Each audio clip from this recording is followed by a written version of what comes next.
Halo teman-teman, apa kabar? Semoga kita semua dalam keadaan yang sehat ya, sehingga kita masih bisa melakukan aktivitas dan kegiatan kita sehari-hari.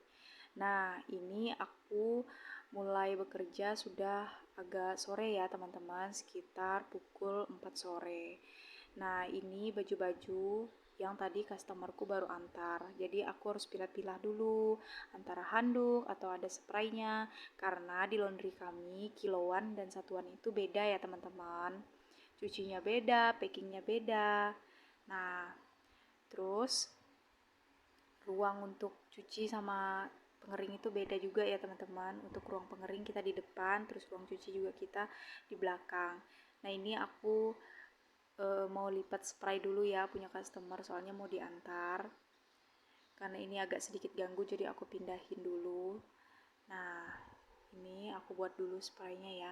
Sebenarnya dari semua pekerjaan itu yang paling berat itu yaitu buat spray sama buat bed cover. Kadang kan orang pikir ih gampang aja kok, cuma cuci aja atau gini. Maksudnya gini, kayak orang tuh selalu bilang kayak gini, laundry itu sebenarnya kan gampang aja gitu. Kok mahal banget sih? Bukan begitu ya teman-teman. Tapi itu dikarenakan memang mengerjakannya itu lumayan susah, lumayan berat juga. Apalagi kalau misalnya nih pekerjaan kita nggak bersih atau pekerjaan kita itu tiba-tiba ada bau apek, kita dikomplain dong sama customer. Jadi kalau misalnya kalian memang suka laundry, ya kalian harus harus paham-paham aja ya teman-teman. Kalau aku sih secara pribadi sebenarnya banyak banget loh pengorbanan aku untuk lebih ke bisnis ini. Kenapa? Karena aku kalau misalnya udah ngerjain pekerjaan laundry ini, aku benar-benar bisa-bisa aku nggak ngurus makan atau aku nggak urus pakaian kita di rumah. Kadang baju kotor kita tuh juga numpuk loh. Nah, tapi ya itu ya, namanya setiap pekerjaan itu pasti ada konsekuensinya, terus juga pasti adalah harga yang harus kita bayar gitu. Tapi aku bersyukur aja ya teman-teman, karena dari sini aja udah lumayan banget pendapatannya. Terus aku juga mau cerita gimana jadi, maksudnya suka duka jadi pengusaha laundry. Itu kadang aku pernah dapat customer gitu, dia itu kayak bilangin kalau misalnya baju dia itu hilang atau kita yang ngambil. Aku tuh kayak sempat sedih gitu loh teman-teman. Terus aku juga ngomong sama pak suami, kenapa, padahal kan waktu itu aku ngerasa aku udah simpan baju itu, maksudnya udah aku ikutin sama barang dia sebelumnya, tapi kayak ngotot gitu loh teman-teman. Dia bilang kalau misalnya bajunya itu hilang di sini, tapi puji Tuhan banget ya, tiba-tiba ke depannya itu dia tuh langsung WA lagi. Dia bilang kayak gini, mbak ternyata bajunya ada keselip. Wah, aku sangat-sangat bersyukur banget deh pokoknya teman-teman, kalau misalnya kalau kalian ngelondri terus misalnya juga kalian merasa pakaian kalian hilang atau keselip, kalian tanya aja baik-baik ya teman-teman, atau kalian periksa juga barang kalian baik-baik. Apalagi kalau misalnya yang punya laundry sudah bilang bajunya itu udah di packing, kan kasihan jadinya, padahal kan kita maksudnya udah kayak teliti gitu loh. Kalau aku secara pribadi di laundryku aku teliti banget ya sama barang-barang. Bahkan kadang kayak aku tuh tahu sebenarnya customer itu tuh kayak dia tuh kayak bilang kalau bajunya hilang, padahal bajunya itu nggak hilang. Aku tuh tahu juga customer yang kayak gitu, tapi aku tuh sabar aja, maksudnya aku nggak mau juga yang terlalu gimana gitu. Aku tuh selalu berdoa sama Tuhan supaya Tuhan tuh kasih hikmat dan kesabaran kalau misalnya ketemu sama customer-customer yang kayak gitu. Terus aku tuh mau cerita juga ya teman-teman. Waktu dulu kan aku tuh belum ada mesin pengering ya, belum ada mesin pengering. Terus aku juga belum ada setrika uap. Dulu masih pakai setrika listrik. Nah, aku tuh kalau lagi bekerja, pas situasinya aku udah punya mesin pengering sekarang, terus aku juga punya setrika uap dan aku punya meja setrika. Aku tuh kadang benar-benar merasa, wah ternyata hidup kita ini ada peningkatan juga ya. Aku bilang kayak gitu sama pak suami, usaha kita ini ternyata Tuhan tuh berkati juga ya. Yang dulunya aku tuh pernah berpikir, bisa ndak ya aku beli setrika uap, bisa ndak ya aku beli meja setrika, bisa ndak ya nanti begini begitu, kayak apa ya usaha kita ke depan. Karena kan posisinya untuk usaha ini, maksudnya usaha ini tuh kayak ibarat kata tuh hanya untuk nyambung hidup aja. Itu pikiran aku tuh kayak nggak ada yang mau meningkatkan usaha ini menjadi lebih bagus gitu, nggak ada. Aku tuh kayak bener-bener kayak tipikal orang yang konsumtif gitu loh teman-teman. Tapi makin kesini aku tuh kayak makin sadar gitu loh. Terus juga Pak suami sering ngingatin aku kalau segala sesuatu itu kamu jangan jadi orang yang konsumtif tapi produktif. Nah dari situ tuh aku tuh udah belajar, oh iya ya bener juga, nanti kalau misalnya ke depan ada apa-apa paling enggak semua dana-dana sebelumnya itu kita investasi gitu loh.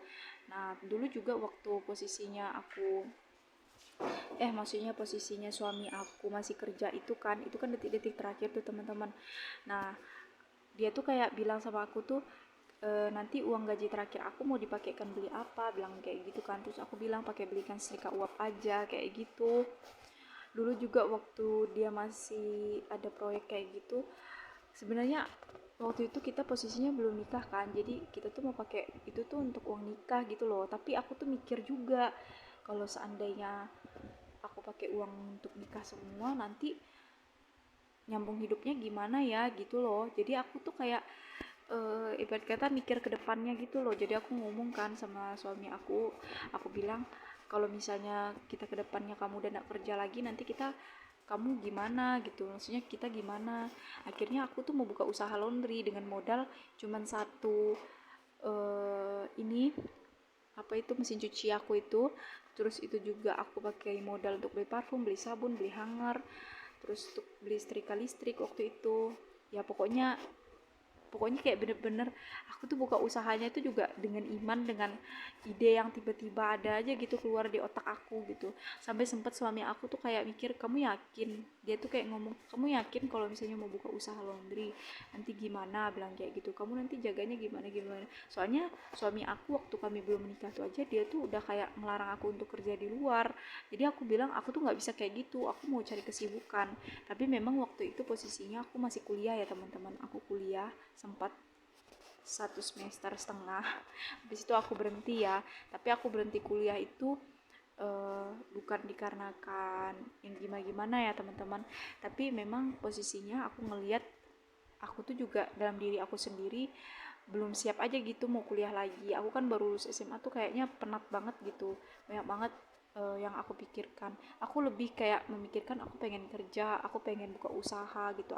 Dan juga aku waktu itu kan mau menikah, jadi aku pikir ya udahlah nanti aja aku lanjut kuliahku lagi. Lagi pula juga waktu itu posisinya untuk biaya kuliah aku juga terbatas ya teman-teman, karena waktu itu aku pernah mau uh, kuliah sambil bekerja, cuman terkendala banget, bener-bener terkendala. Kenapa aku bilang terkendala? Karena ternyata di kampus aku itu susah banget untuk kerja sambil kuliah. Itu kayak aku kayaknya nggak bisa manajemen waktu aku dengan baik gitu. Akhirnya aku tekunin usaha laundryku ini dan aku memilih untuk menikah. Ya kalau misalnya ke depan nanti aku ada berkat lebih dan memang waktu-waktu aku sudah banyak, anak aku juga udah besar, kedepannya aku pengen juga sih lanjut kuliahku lagi. Ya sebenarnya bukan kuliah untuk yang kayak bergaya-gaya gimana ya teman-teman, tapi itu cuma satu kerinduan aku aja ke depannya. Karena kan kalau misalnya kita kuliah kan kayak lebih banyak mungkin komunitas-komunitas atau ya hal-hal yang lebih positif lagi ya. Siapa tahu aku bisa lebih banyak untuk berinteraksi sama orang-orang sosial, maksudnya lebih bisa mengembangkan bisnis-bisnis aku ya. Karena aku ternyata melihat peluang-peluang dalam diriku ini, ya aku pengen jadinya seorang pengusaha ya. Dulu juga waktu aku kuliah aku ngambilnya jurusan tata boga. Kenapa? Karena aku pengen buka usaha kue gitulah, pokoknya kayak usaha makanan gitu. Tapi ya Tuhan berkata lain ya, ternyata aku memulai bisnis dan usaha aku itu ya di laundry aja dulu dan sebagai ibu rumah tangga. Nah ini aku udah buru-buru banget ya teman-teman, soalnya anak aku udah nangis gitu loh. Terima kasih ya kalian udah support, kalian juga udah memberikan komentar-komentar positif di postingan aku. Semoga Tuhan Yesus selalu memberkati kita semua ya teman-teman. Nah di sini setelah aku tuh melakukan, maksudnya setelah aku pindah-pindahin tas-tas ini, aku tuh udah anak-anakku tuh udah nangis-nangis gitu loh teman-teman.